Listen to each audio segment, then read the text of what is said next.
Hello and welcome at the FinetLink channel. And now we are at the second part of the Inter-VLAN, where as a reminder, we need Inter-VLAN routing for helping us to communicate for devices at different VLANs.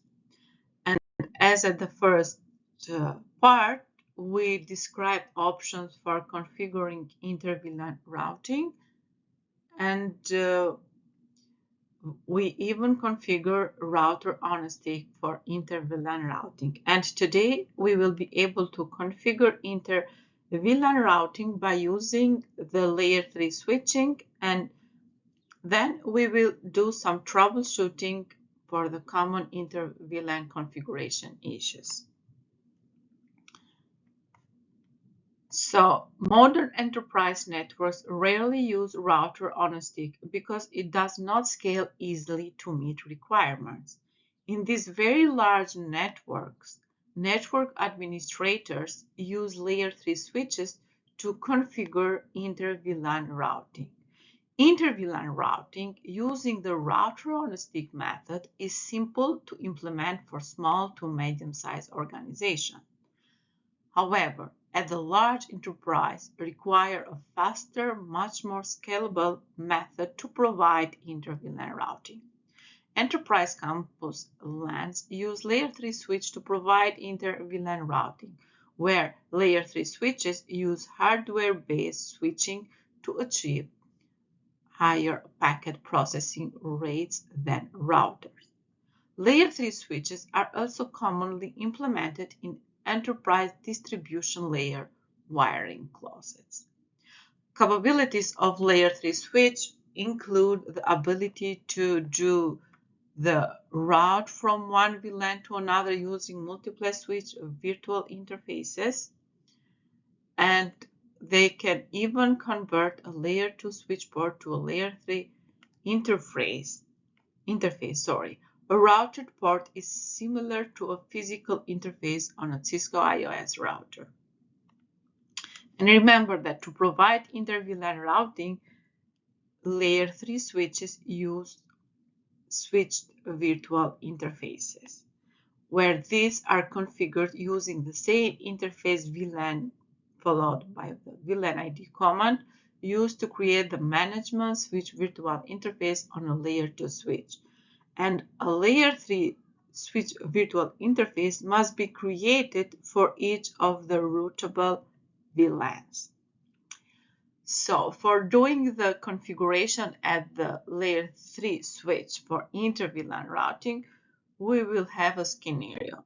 And for this, we will be based in this figure where we have a layer 3 switch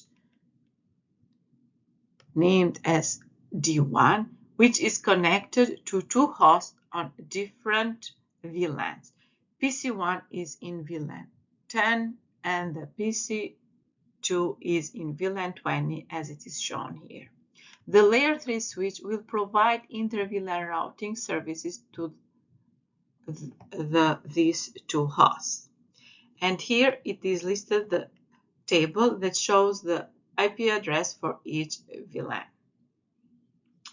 So based on this scenario, let's go and do some configuration. To complete the steps, we have to configure the switch with VLANs and truncate. So first we have to create the VLANs, which means that we have to create VLAN 10 and VLAN 20 by naming them as LAN 20 and LAN 10. After this, we have to create the switch virtual interface VLAN interfaces.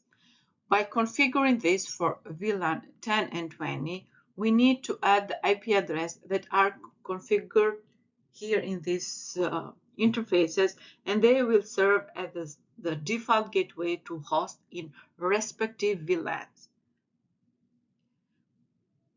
And as you can see, we have to go to the interface VLAN 10. We will add the IP address, which will be as a gateway for this VLAN, and add VLAN 10 and 20 the same. We will configure the IP address, which will be the default gateway for VLAN 20. And we are using for each of those interfaces a description that shows that those IP will be the default gateway for the VLANs. And after that, we have to configure the port and access mode. So we have to go to the interface gigabit Ethernet 106 and 018, and we will configure them as access port for accessing VLAN 10 and VLAN 20 based on the scenario, where we know that for the layer 3 switch, Giga Ethernet 106 is the port that is connected with PC1, and the Giga Ethernet 1018 is the interface that is connected with PC number 2. After we are done configuring even the access ports, we will go and do the enable IP routing, because enable IPv4 routing with the IP routing command at the global configuration will allow traffic to be exchanged between VLANs 10 and 20 in this case. This command must be configured to enable inter-VLAN routing on a layer 3 switch for IPv4. And let's do some inter-VLAN routing verification at the layer 3 switch. And you have to know that inter-VLAN routing using a layer 3 switch is simpler to configure than the router on a stick method. After the configuration is complete, the configuration can be verified by testing connectivity between hosts. From a host, you have to verify connectivity to a host in another VLAN by using the ping command. But first, it is a good idea to verify the current host IP configuration by using the ipconfig Windows host command. And with this, at the output, we will confirm that the IPv4 address and default gateway of the PC1 in this case. And next, you have to verify the connectivity with PC2 by using the ping Windows host command as it is shown here in this output. So you are trying to ping the PC number 2. And the ping output successfully confirmed the inter-VLAN routing is operating.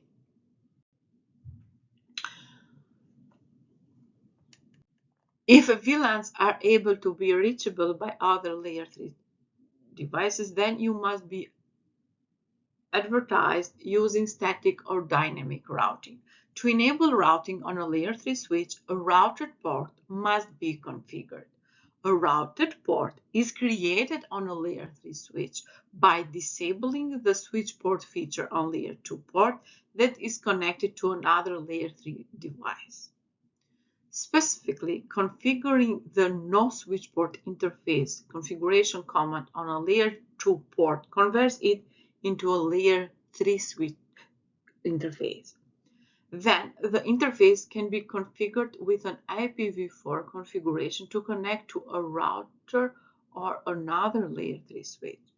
And based on that, we will have a scenario on a layer 3 switch, which will be this one. So here in this figure, we previously configured the D1 layer 3 switch that now is connected to the router 1. Router 1 and the layer 3 switch G1 are both in an open short path first routing protocol domain.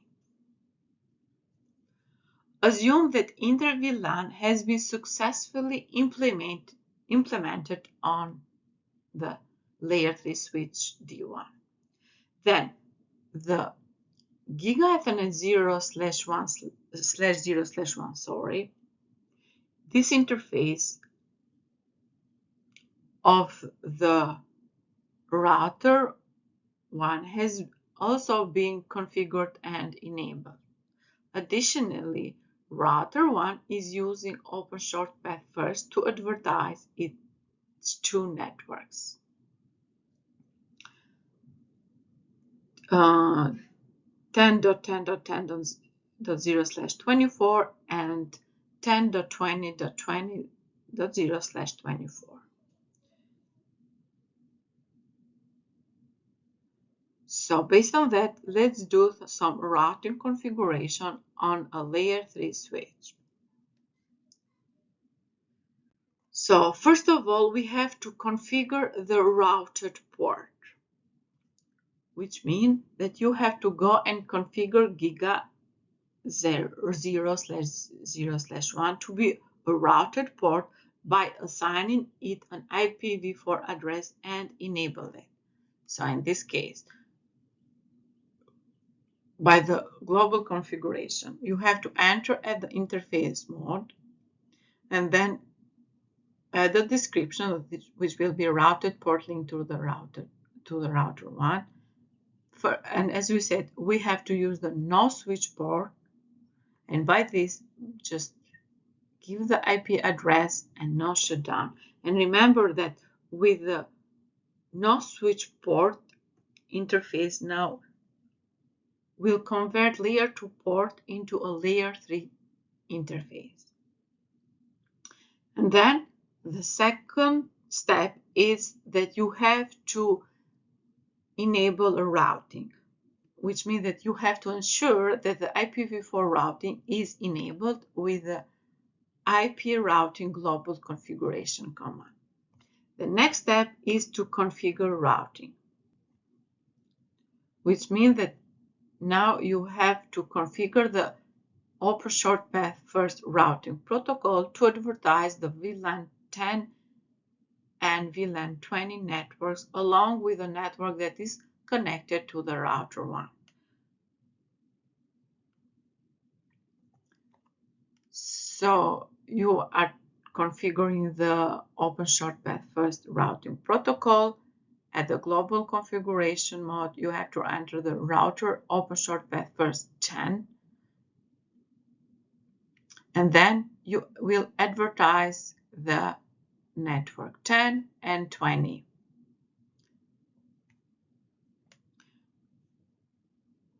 And next step is that you have to verify the routing table on the layer 3 switch D1. By using the command show IP route, you can see that D1 now has a route to the 10.10.20.0/24 network with this interface. And the last step is that you have to verify the connectivity. At this time, PC1 and PC2 are able to ping even the server that is connected to the router 1. So this is the IP of the server that is connected to the router 1. And as you can see, both of the computers, PC1 and PC2, are able to connect with that. So that's it all about the configuration in a layer 3 switch, all the steps that you have to follow for configuring the layer 3 switch, and make sure that the devices from different VLAN will be able to communicate with each other, and how you have to configure routing on a layer 3 switch. And make sure always that when you configure the routing, you have to go to the interface that is connected with another layer 3 switch or another router, and use the command no switch port, so you will be able that interface to go from layer 2 interface to a layer 3 interface. And now, after we are done even with this configuration, let's go and do some troubleshooting. First of all, we have to list all the issues, but we have to know that after you can configure and verify, you must also be able to troubleshoot. There are a number of reasons why an Inter-VLAN configuration may not work. All are related to connectivity issues. First, check the physical layer to resolve any issue where a cable might be connected to the wrong port, or if the connections are correct, then use the list in this table for other common reasons why your Inter-VLAN connectivity may fail. So first, you have to check if you have a missing VLAN, which means that if that VLAN doesn't appear, which means that it's missing, you have to create or recreate the VLAN. And you have to ensure that host port is assigned to the correct VLAN. Another issue must be the switch trunk port issue. You have to ensure that the trunk are configured correctly, and you have to ensure that a trunk port are enabled. And then you have to check even the switch access port issue, which means that you have to check if the assigned correct VLAN to access port. You have to ensure that the port is on access port and enabled, and host is incorrectly configured in the wrong subnet. And another issue that means maybe it's about the routing configuration issue, which means that the router sub-interface IPv4 address is incorrectly configured, or router sub-interface is assigned to the wrong VLAN ID. And here are listed out all the commands that you have to use for each issue for verifying the problems. So let's do some troubleshooting at the Inter-VLAN routing, and we will use this scenario that we used in the first part of the VLAN. So this will be the topology that will be used for all of these issues that were listed in the slide before. And this will be the router 1 sub-interfaces. And the first issue was about the missing VLAN. An inter-VLAN connectivity issue could be caused by a missing VLAN, right? The VLAN could be missing if it was not created, or if it was accidentally deleted, or it's not allowed on the trunk lane. Let's do an example. Let's suppose that the PC1 is currently connected to VLAN 1, to a VLAN 20, as it is shown here by using the show VLAN brief command. And as you can see, the VLAN 10, it's okay, it is created and it exists. Now let's assume that the VLAN 10 is accidentally deleted, as it is shown here. By using the no VLAN 10, we are deleting the VLAN 10. And show VLAN brief, it shows that the VLAN 10 does not exist. You can see that even the port that was connected with the VLAN 10, which was the fast Ethernet 06, now has been reassigned to the default VLAN, because we have seen that every time that you delete a VLAN, the port that was assigned to that port, or ports that were assigned to that VLAN, automatically will be reassigned to the default VLAN. The reason is because when you delete that, port will go to the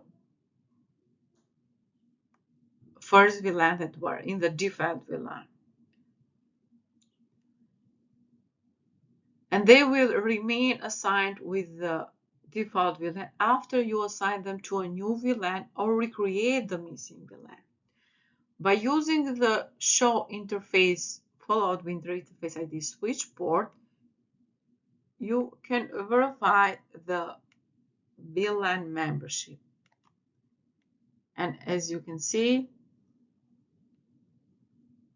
the fast Ethernet 06 is enabled and it is assigned to VLAN 10, but this VLAN is inactive, and that's why this interface by default went to the VLAN default. By recreating the missing VLAN would automatically reassign the host to this VLAN as it is shown here. So we are creating the VLAN 10.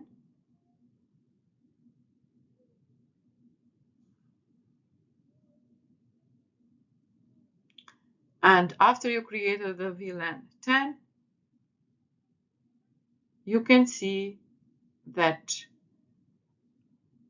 the interface went by default to this VLAN. And if you use the show interface fast Ethernet 06, it will be that the access mode is for VLAN 10 and this VLAN will be active. Another issue that will be is that the issue about switch port trunk.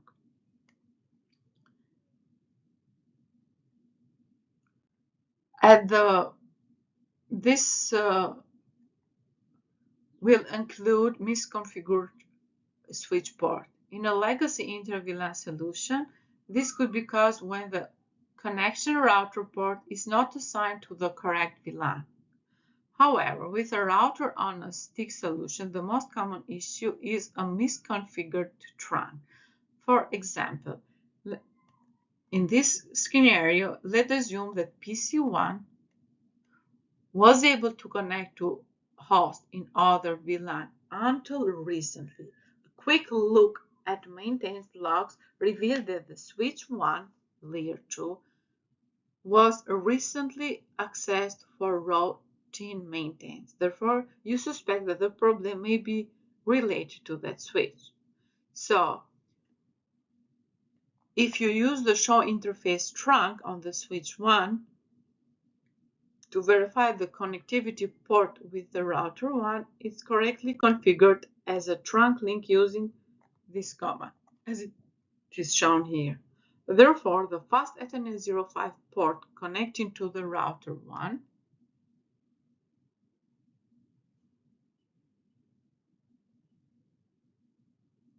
is mysteriously missing from the output. As you can see, it is not listed. You have to verify the interface configuration by using the show running config interface fast Ethernet 05 as it is shown here. And as you can see, the port was accidentally shut down.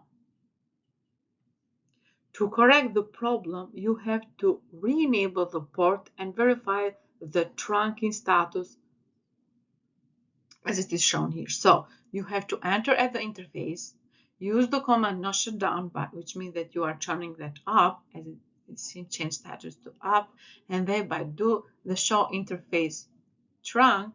You will be able to see the fast Ethernet 05 this time. To reduce the risk of failed inter-switch link disrupting inter-VLAN routing, redundant links and alternative paths should be part of the network design. And another issue that we mentioned was about the switch access port issue.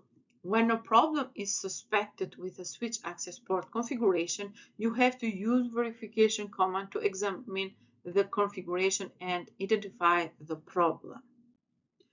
Let's assume that PC1 has the correct IPv4 address and default gateway, but it is not able to ping its own default gateway. PC1 is supposed to be connected to a VLAN 10 port. So by using this scenario, first we have to verify the port configuration of switch 1 by using the show interface followed with the interface ID switch port. The fast Ethernet 06 has been configured as an access port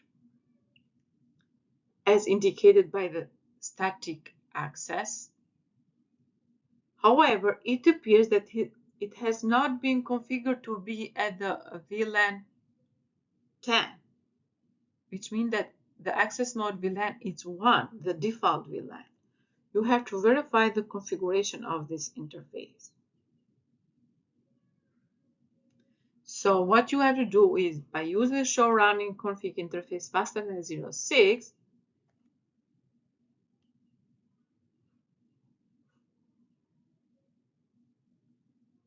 we see that this interface is in access mode. But what we have to do is that we have to assign this port to VLAN 10 and then verify the port assignment. So you have to go to interface faster than 06.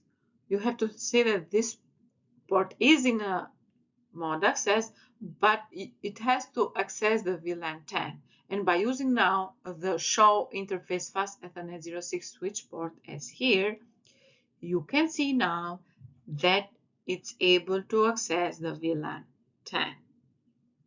And now the PC1 is able to communicate with hosts on other VLANs. Other issue that was listed in the table for the common inter-VLAN issue was about router configuration issue. And the router on a stick configuration problems are usually related to sub-interfaces misconfiguration. For example, an incorrect IP address was configured on the wrong VLAN ID was assigned to the sub-interface.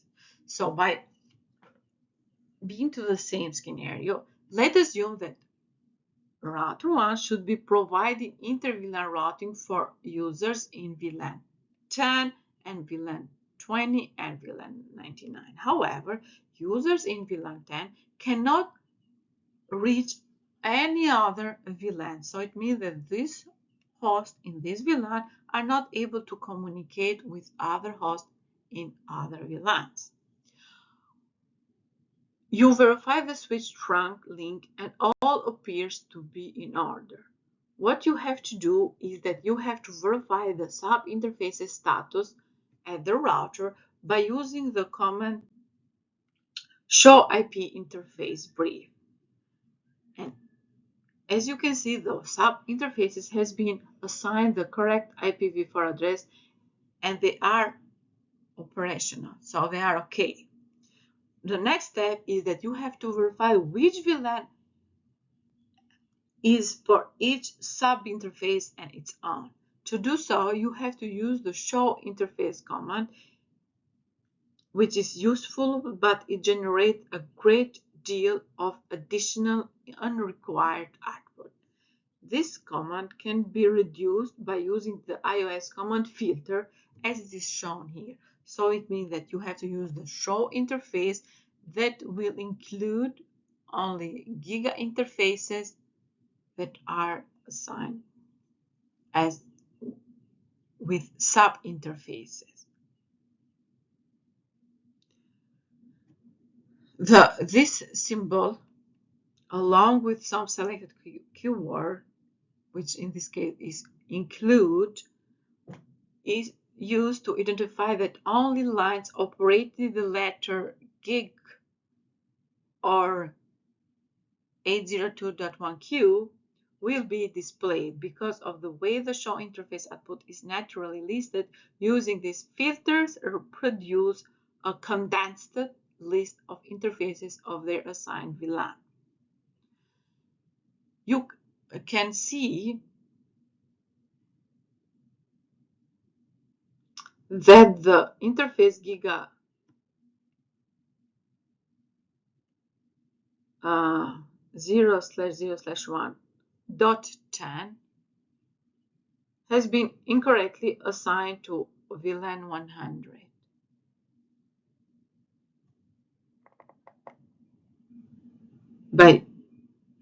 And this can be configured by looking at the configuration on the router 1 and if you use the show running config for the interface giga 0/0/1.10. To correct this problem, you have to configure subinterface giga 0/0/1.10 to be configured with the correct VLAN using the encapsulation .1Q10 subinterface configuration mode. So, which means that you have to enter at the interface, subinterface, 0/0/1.10, and you have to encapsulate with the proper VLAN, which in this case we need to be VLAN 10. And then after you use the show interface, include the interfaces that have gig or 802.1.q, you see that the sub interface has been assigned to the correct VLAN, which will be VLAN 10, and it is accessible by devices on that VLAN, and the router can perform inter-VLAN routing. With verification, router configuration problems are quickly addressed, allowing inter-VLAN routing to function properly. And by those troubleshooting at the inter-VLAN routing, we are ending even the second part of the inter-VLAN routing, where in the two parts of the inter-VLAN routing, we describe options for configuring inter-VLAN routing. We configure router on a stick inter-VLAN routing. We configured inter-VLAN routing using layer 3 switching, and we did some troubleshooting. So thank you for being with us at the FinetLink channel. See you to the next session. And if you like the video, share it with your friends. And if you are new, do not forget to subscribe at this channel and hit the notification button for the new videos that will be uploaded. See you soon.